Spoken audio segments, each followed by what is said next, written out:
هذه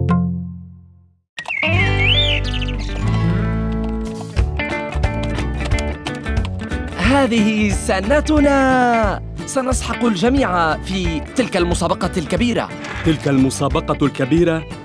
أتعني مسابقة تصميم التطبيقات؟ أتظن بأنك تستطيع التطبيق؟ نعم، هذا ما أعنيه. نعم، الفائز في هذه المسابقة سيحصل على مفتاح سيليكون كامبس الشهير، وسيسمح له باستعمال الكمبيوتر الأفضل في العالم، بالإضافة إلى شيك عملاق. طبعاً، هذه المسابقة هي بلا شك أهم ما قد تشارك فيه، وستقام في خلال ساعات من الآن. آمل أن تكون مستعداً.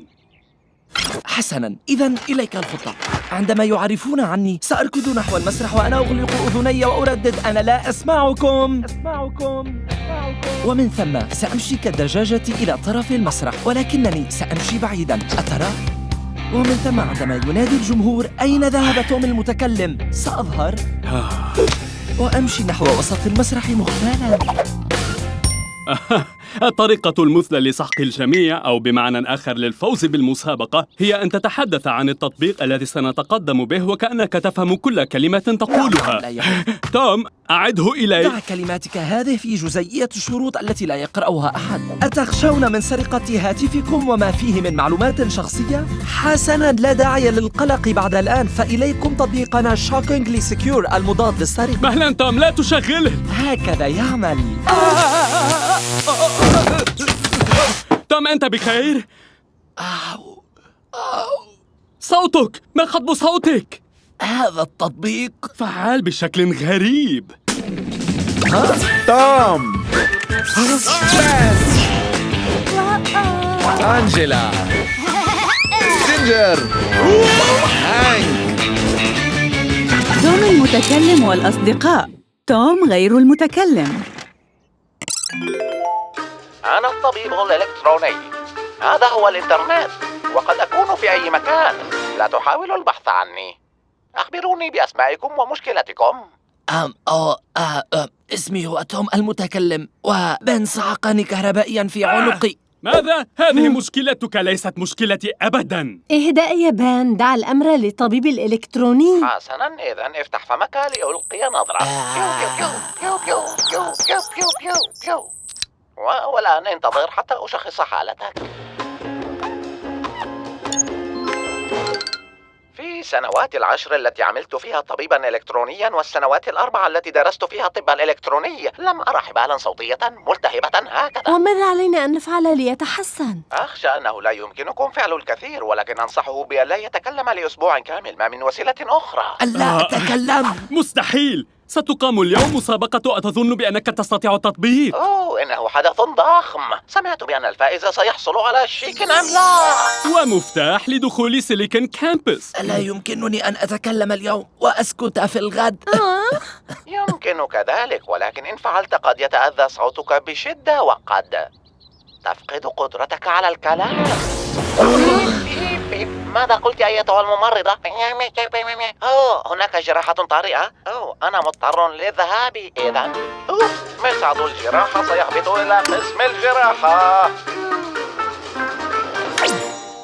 لا أصدق، لديه مصعد جراحة حتى. كانت هذه سنتنا.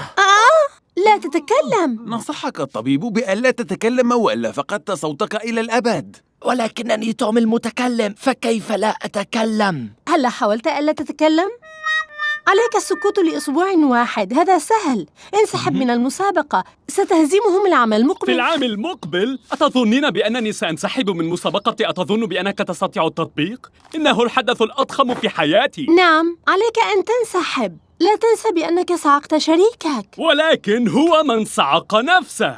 استمع إلي يا توم المتكلم. أخبرتني شيئاً اليوم من دون كلمات. أتعلم ما قلت؟ قلت: بن، لا تعتمد علي فأنا لا أسمع أبداً. لم أنهي كلامي. أتعلم ما قلت أيضاً من دون استعمال الكلمات؟ قلت: بن، أنا لست جدياً في عملنا، لذلك عليك أن تؤديه وحدك. ماذا؟ هل تمتمت للتو بن؟ إن شاركت في المسابقة من دوني ستدمر شركتنا لأنك متحدث سيء.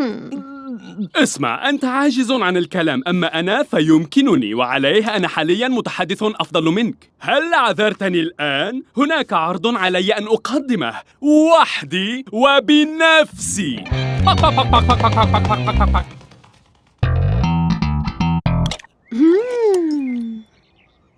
لا تقلق أبداً يا توم. أنجيلا ستبذل جهدها ليشفى صوتك بسرعة، اتفقنا؟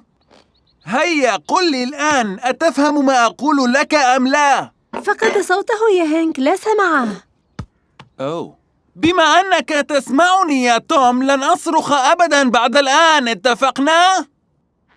جدتي كانت معالجة بارعة، كانت تحضر دواء يشفي كل الأمراض. هيا تناوله.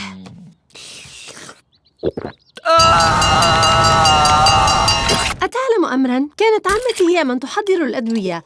كانت جدتي مزارعة فلفل حار، وكانت تملك مطعماً يقدم أطعمة بالفلفل الحار. مرحبا يا جاري، هلّا أعرتماني بضعة أشياء من فضلكما؟ ارفضا إن لم ترغبا في أن نستعيرها.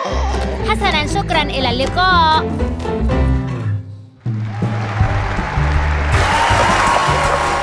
مرحبا بكم في مسابقة تصميم التطبيقات. أتظن بأنك تستطيع التطبيق؟ أظهرت دراساتنا أن ما من طريقة لتغذية العقول الشابة المبدعة أفضل من المنافسة والتحدي، ولهذا نحن هنا اليوم نقيم هذه المسابقة والمنافسة، وسنتوج فريقا واحدا من المطورين وسنمنحه المفتاح العالمي الشهير سيليكون كامبس. أوه، وذلك الشيك العملاق. انظروا إلى حجمه وحاسب. فلتبدأ المنافسة ولنستقبل حالا المشترك الأول. أشعر بأن علينا الذهاب للمسابقة لندعم بان. أوافقك. ماذا عنك يا توم؟ هناك جزء من توم يرغب في دعم صديقه، وجزء آخر منه يعاند ويرفض. نحتاج إلى شخص نتحدث إليه.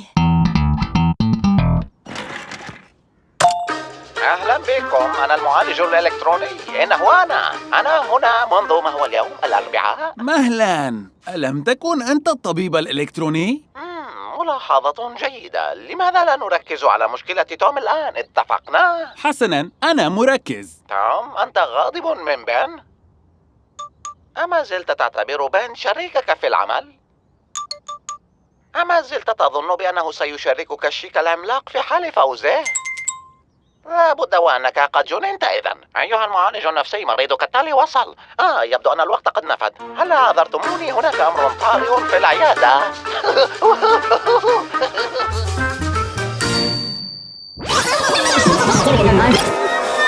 من أخبر ذلك الشخص بأنه مصمم تطبيقات؟ فكرة هذا التطبيق ليست إبداعية على الإطلاق.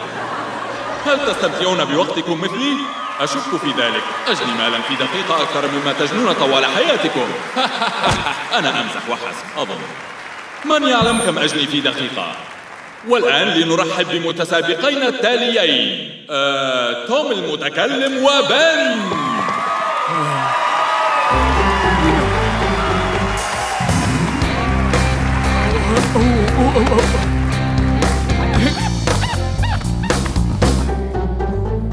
أنا لا أسمعكم.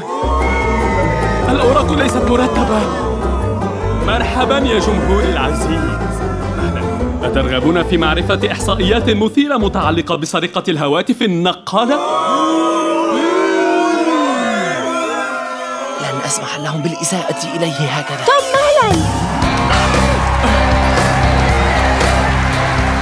توم، ماذا تفعل؟ لن تدرك أبداً أهمية الشيء قبل أن توضع أمام احتمال فقدانه. لما تتكلم إذن؟ لأن ليس صوتي ما أخشى فقدانه، بل أنت. هذا أغبى ما سمعت على الإطلاق. نحن شريكان، وأريدك أن تعلم بأنني إلى جانبك مهما حدث. والآن لنفز بالمسابقة. المسابقة لا تستحق تضحيتك يا توم. هاي، أعطني هذا. هيا. أوه، لا.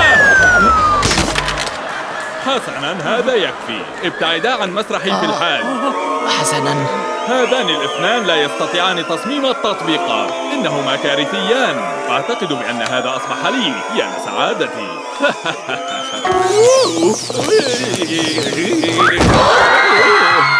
أهرب. تعلمت درساً اليوم فهو أن توم قد يكون مستمعاً سيئاً ولكنه تفضل الحساء بالهناء والشفاء. شكراً لك. كما كنت أقول إن توم مستمع سيء ولكنه شريك عمل يمكن الوثوق به. توقف، أعلم بأنك تحاول إغاظتي. رائع. حساء، ارفضا إن لم تريدني أن أتناوله. لا تتناول. شكراً، إلى اللقاء. توم، لقد أخذ حسائك. إنه ساخن. يستحق ذلك. كيلبرت، لا يمكنك مرافقتنا. لماذا يا توم؟ لأنك آلة ترد على الاتصالات. كيلبرت، لا يمكنك مرافقتنا.